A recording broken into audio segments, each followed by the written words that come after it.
And there's a lot of humiliation, isn't there? قَالَ لَا يُعْوَجُّ فَيُقَوَّمْ. This Qur'an cannot go wrong for someone to correct it. It cannot go wrong for someone to correct it. Can you imagine something straight that never goes wrong? لَا يُعْوَجُّ. In fact, in the hadith, a better translation, لَا يُعْوَجُّ, it will not curve for you to straighten it. It's straight, it's not curved for you to straighten it. So it's not going to take you the long way. They say in geometry, the fastest way is what? The straightest, right? The shortest distance to your destination is the fastest one. It's a straight line. This Qur'an al-Kareem is not curved, so it's taking you a long way. It's straight, so you'll get to your destination quickly. You want to get to Jannah? The Qur'an al-Kareem. Rasul ﷺ one day was sitting with his companions, and he took a stick and made a straight line, and then he took a lot of sticks, a lot of lines on the side, and he said, وَأَنَّ هَذَا سَبِيلِي وَأَنَّ هَذَا صِرَاطِي مُسْتَقِيمًا فَاتَّبِعُوهُ وَلَا تَتَّبِعُوا السُّبُلَ فَتَفَرَّقَ بِكُمْ عَنْ سَبِيلِهِ. This is my straight path. You follow it. And these are paths that the shayateens are taking. Don't follow it. In the hadith, when Hayafe ibn al-Yaman, he said, people used to ask the Rasul ﷺ on the good times. And I asked him about the bad times out of fear that I might fall into them. So when he talked about there was nubuwah, then khilafah, the hadith. And then after the khilafah, there would be also, bad times. And then after those bad times, there's good times with a little smoke. It's a long hadith. And then he said, after that, then there will be bad times. رِجَالٌ عَلَى أَبْوَابِ جَهَنَّمٍ من أجابهم إلى ما دعوهم إليه قذفوه فيه. And there will be people that will stand at the gates of hellfire. Imagine, they're standing at the gate. Come here, let's go. Hey, over here. Whoever listens to them and answers them, they'll throw them in hellfire. He said, describe them to us, Ya Rasulullah. He said, they're people that talk with our tongue. And they look like us. And they dress like us. Muhajjaba. Has a beard. They talk like us. Arabi, mashallah, fasih. Arabi fatih. And they speak probably the language of Islam. But they're taking people astray. He said, these are the subul. These are the paths of wrong. Al-Qur'an al-Kareem is not curved. It will not take you around the circles. It'll take you pinpoint to your destination. It's the best GPS system you can ever find. You know what a GPS system is? Those things that take you with the directions and stuff and all that. That commercial, I love you. Let's keep it professional. The Qur'an al-Kareem is the shortest way to Jannah. Actually, there is no other way except that. So Rasul ﷺ says, قال ولا يعوج فيقوم ولا يزيغ فيستعتب.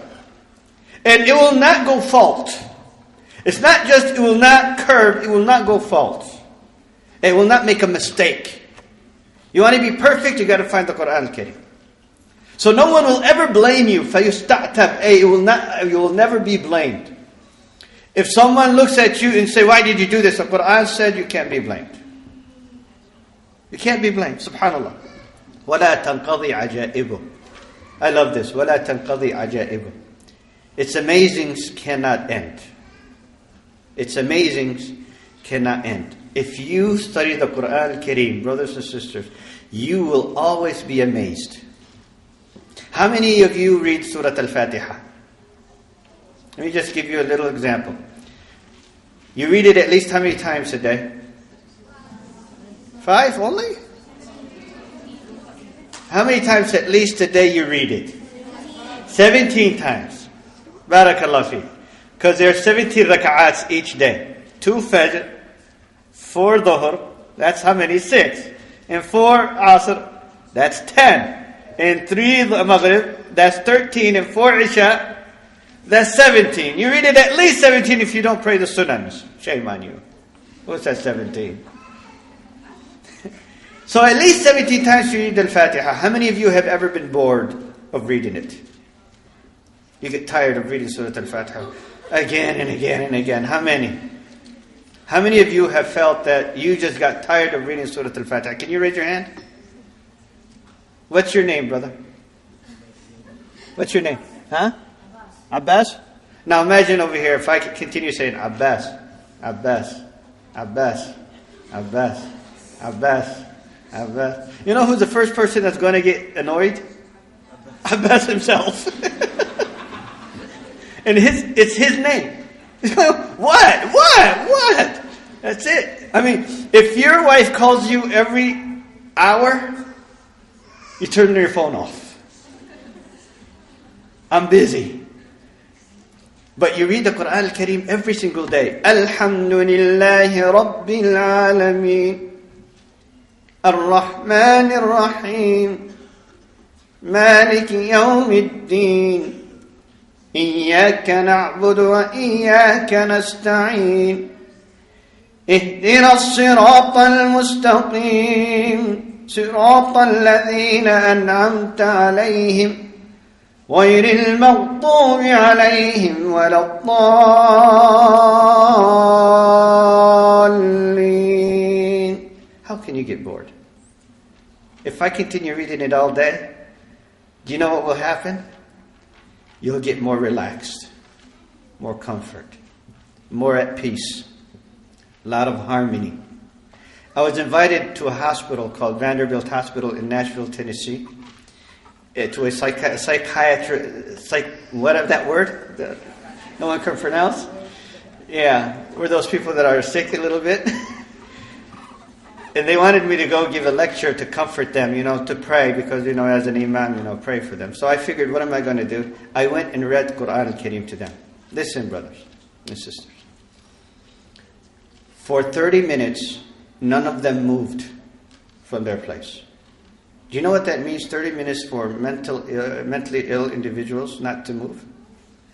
Their doctor said, this is the first time in so many years that I've seen them stand still for 30 minutes. It's the Qur'an. لا تنقضي عجائبه. Its amazements don't end. Their scientific facts don't end. No, the Shaykh was talking about the universe and galaxies. Allah subhanahu wa ta'ala says, فَلَا أُقْسِمُ بِمَوَاقِعِ النُّجُومِ وَإِنَّهُ لَقَسَمٌ لَوْ تَعْلَمُونَ عَلِيمٌ. Let me not swear by where the stars were. Where the stars were. Not where the stars are. Because when you look at the sky, that's where the stars were. They already left. It takes time for the light to get here. When you understand the Arabic language, you appreciate this Qur'an al-Kareem more. It's amazing. Let me just give you an example. If you understand the language. When Allah subhanahu wa ta'ala talked to Musa, He used 3 different terms in the way He communicated to Musa. He said, إِذْ نَادَاهُ رَبُّهُ بِالْوَادِ الْمُقَدَّسِ طُوًى. نَادَاهُ. And then He used the word قَالَ. قَالَ اذْهَبْ إِلَى فِرْعَوْنَ إِنَّهُ طَغَى. And then He used the word كَلَّمَ. وَكَلَّمَ اللَّهُ مُوسَى تَكْلِيمًا.